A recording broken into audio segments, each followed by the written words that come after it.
कारवाई करतील. आणि पोलिसही काही सोपा खेळ नाही अध्यक्ष महोदय. माझ्या जिल्ह्यामध्ये एक कर्डिले नावाचे सदग्रस्त आहेत. सदग्रस्त यासाठी म्हणतो कारण ते एलसीबी मध्ये कॉन्स्टेबल आहेत आणि नंतर आता कुठल्या वेगळ्या आस्थापनेत असतील.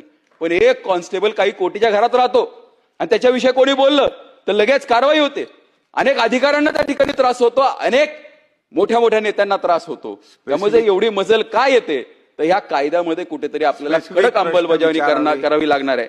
माझं मंत्री महोदयांना विचारणं आहे की जो मला शब्द दिला गेला होता या सभागृहाच्या माध्यमातून, आपल्या खात्याला या पुरवणी मागण्यामध्ये 200 कोटीची तरतूद झाली का? 350 अधिकारी जे भरायचे होते, रिक्त पदं होती, ही आपण भरली का?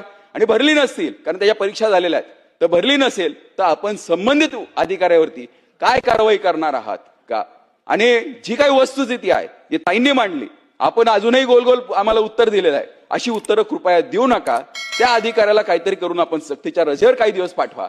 जर कारवाई करायला वेळ लागत असेल तर त्याला सक्तीच्या रजेवर पाठवून त्या पाठवणार का, या दृष्टिकोनातनं मला आपल्याकडनं हे उत्तर अपेक्षित आहेत. आणि हे जे टीव्हीवरती ऍड चालू आहेत, ह्या ऍड्स तुमच्या अखत्यारीत येतात का? जर नसतील तर संबंधित खात्याला आपण कळवणार आहात का?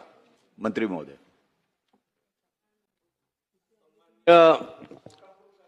सन्माननीय पाचपुते साहेबांनी सांगितल्याप्रमाणे मनुष्यबळ कमी होतं, लॅबची संख्या कमी आहे.